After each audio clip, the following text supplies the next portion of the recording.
На 2 дена до истекот на рокот во собранието да се донесе изборниот законик, опозицијскиот блок остана без заедничка позиција откако пропадна обидот да се свика координативен состанок инициран од партијата Левица. Од СДСМ обвинуваат дека состанокот е, како што велат, класичен обид на Мицкоски преку своите сателити да создаде слика дека опозицијата ја блокира реформата на изборниот законик.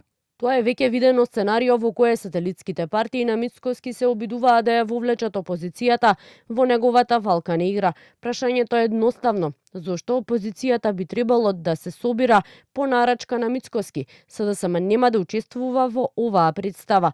Нема да му бидеме алиби на Мицкоски. Нема да се собираме за да му правиме услуга во неговата кампања за предвремени избори.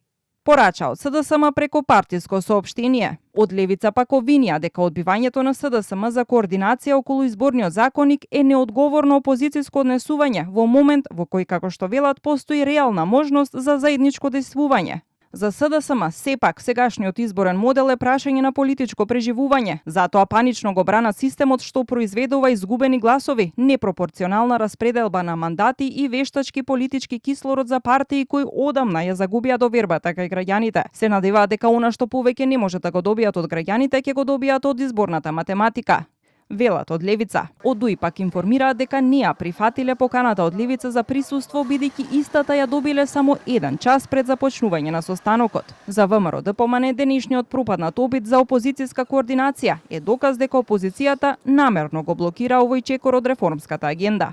Со месеци се преговараше, над 4 месеци, па кога требаше да се поднесе законот се повлекува, со што директно одиме на тоа дека едноставно опозицијата нема интерес овој закон да биде донесен и да го исполниме последниот бенчмарк кој што го имаме како врска од реформската агенда. Доколку тоа не се случи во текот на денешниот ден, со оглед дека рокот е до 15 јули, уште еднаш ќе се покаже хипокризијата во која што по првиот дел од денот преку соопштенија не обвинуваат дека не сме ориентирани кон исполнување на реформи за приближување до Европската унија, во вториот дел од денот самите ги блокираат бенчмарковите кои што ги има нашата држава. По ова станува се поизвестно дека и по 4-месечни преговори во Министерството за правда, како и неколку обиди да се деблокира изборниот законик, кој е заглавен во собранието со над 13.000 амандмани, дека истиот нема да биде донесен до 15 јули, кога треба да се испрати извештајот за реформската агенда до Европската комисија. Освен моделот на гласање на дијаспората, од партиите се чека и консензус за изборниот модел, како и за финансирањето.